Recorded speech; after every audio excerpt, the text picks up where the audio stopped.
if they're not going to find it interesting, or if it's not offering value to them, then there's really no point doing it. Don't do something because you think, oh, this will be cool. If it's not relevant to your particular audience, then it's not relevant. So always have the audience at the heart of every bit of content that you're going to produce. Having a blast, gonna get it on the Bruce Lee podcast. Bruce Lee like Bruce Lee, cause it's so hard and the T is loose leaf. Making up those rhymes, don't write it, just do it loosely. If you want my respect, you'll better put direct. Here are the words in the podcast, that's what comes next. Hi, and welcome back to the Boostly podcast. This is the podcast that gives hosts the tools, the tactics, the trainings, and most importantly, the confidence so you can go out there and get yourself more direct bookings. Today, we've got the Spotlight series, and this is where we shine the Boostly spotlight on services, people, and things which you as a host really need to know about. And today, we've got a special guest. We've got James Varley. He's a founder, he's a podcaster of Holiday Cottage Handbook, and you can go and check them out at holidaycottagehandbook.com.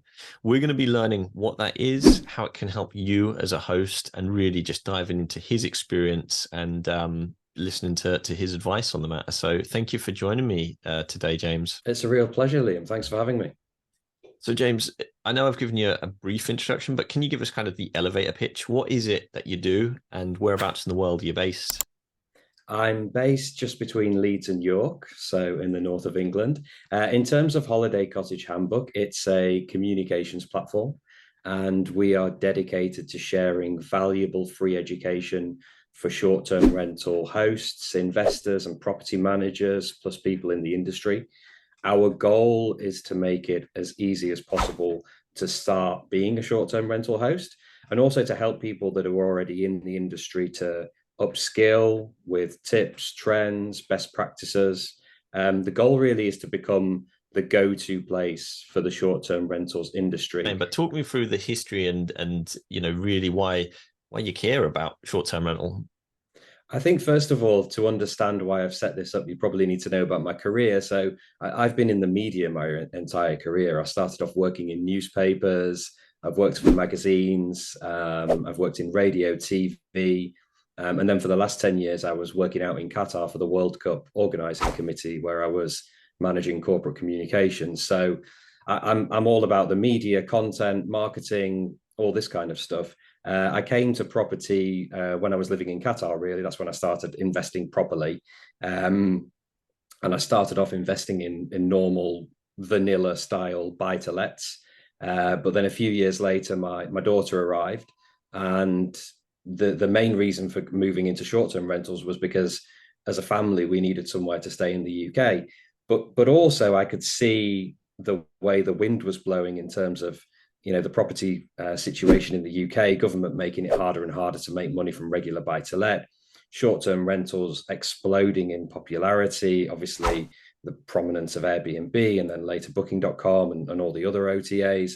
And it just felt like this was an opportunity to have a much more viable business in property, and at the same time have somewhere for us to stay when we were back in the UK. So that's why I switched. What is as a business, or as somebody producing that, why is there anything that you sell, or is there anything to buy, or is this just free content? It's free, and I think that's the beauty of it for hosts and property managers. And we're very much committed to the sharing economy ethos, which this industry latterly has been built on through Airbnb and obviously the other OTAs. So yeah, for the end user, it will always be free, and that's the way we'll approach it. In terms of how we make money, my thinking is that there are a lot of businesses and companies in the short-term rental sector who, once we've built a decent sized audience, will want to get in front of that audience and hopefully be sponsoring our podcast and newsletter and our other channels as well. We're going to have the ebook is going to become an annual edition, so we'll be updating it every year, and then it'll be available to download again for free on the website. So we'll have sections on there that will be available for sponsorship. And we're also developing a new section on the website as well. Like I said before, I'm always trying to think of what the audience might want in order to improve their experience and help them become better hosts and property managers. So we're working on a section of the website which is A to Z of STR. And we're going to keep updating that all the time with new sections, new information, links to different companies. And again, that entire platform will be available for sponsorship. And then there'll be certain sections that different companies might want to sponsor. So if there's a PMS section, there's a lot of companies that might want to sponsor that. For example, book direct section, maybe Boostly would want to sponsor that. What was the what advice would you have for people out there? Because I speak to hosts, and what you've said there about starting, saying to people what you're going to do and then doing it reminds me of there's a book, I think it's called Draw, Fire, Aim, or something like that, where actually, you're basically shooting first before it's actually even set up. But by telling people about it, you're much more likely to take action. And there's something that we believe in at the Boostly Mastermind. So part of what we do within Boostly for people who have bought the website, we have a free mastermind each month. Well, I say free. Once they've bought the product, they're able to come to the mastermind, and just saying your goals are much more, the chances of things actually happening are just so much more likely. But what would you say to somebody who's out there going, do you know what, I'm thinking about starting a podcast, or I think I've got an angle, a niche within my hospitality arena or within their arena in general? What advice would you have for them about starting a podcast? Do your research, first of all. I think, make sure you've got the right equipment. If you need help, get some help. If you need advice, get advice. I think that's important. I mean, I've spent, like I said, all my career in the media, and I've had my own radio shows. I've done live TV. I've done live broadcasting before, but I knew that I needed a little bit of help, when it came to the editing, when it came to the production, to make sure that when you kick off, you've got things right.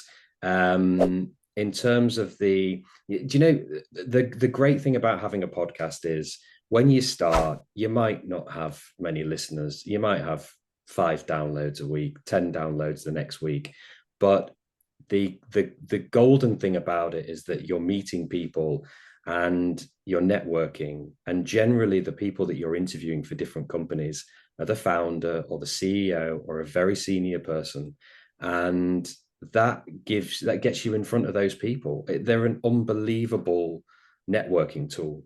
So even if nobody's listening, don't worry, because you're developing a relationship with whoever you're interviewing, and you never know where that might lead in future. I mean, for example, the second time we had a podcast recording session, we had one of the guests came on from a PMS.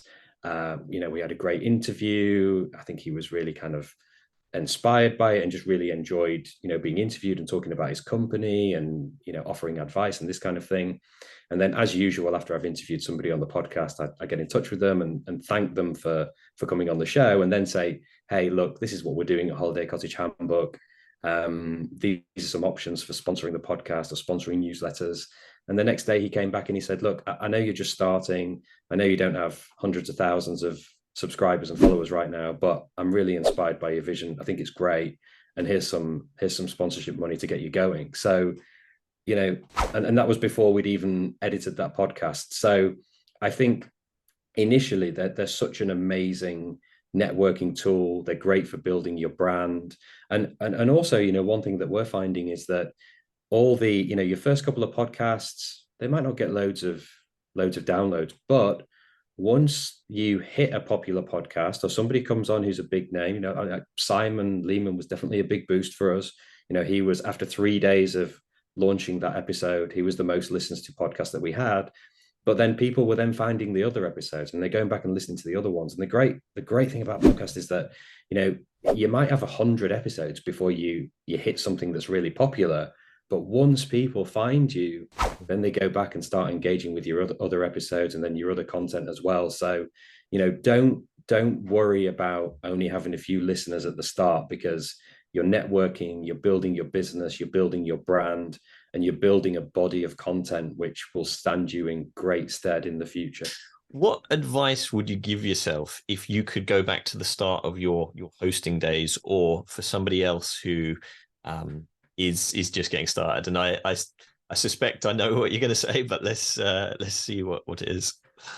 I mean, preparation is everything. I mean, when I worked in radio and TV, you can never have enough questions prepared. make sure you really listen to what your guest is saying. And sometimes that can be difficult because as an interviewer, and this is something I've found throughout my career, you're kind of concentrating on your next question, or you're thinking about what you're going to ask next. And sometimes it's very easy for that thought to go out of your mind, and then suddenly you find yourself a bit flustered.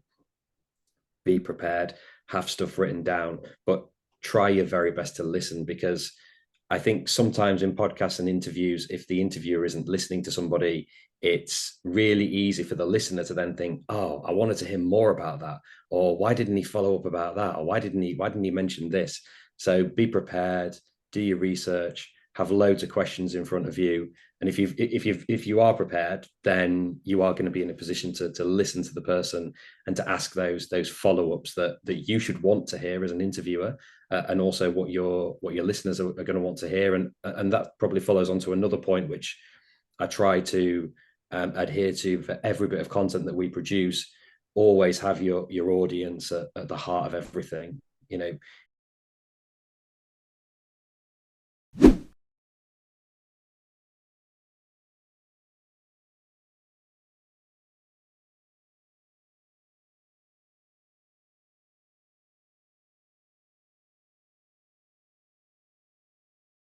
if they're not going to find it interesting, or if it's not offering value to them, then there's really no point doing it. You know, don't do something because you think, oh, this will be cool.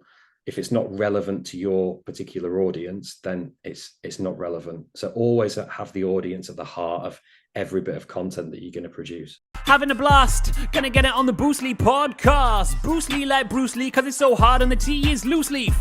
Making up those rhymes, don't write it, just do it loosely.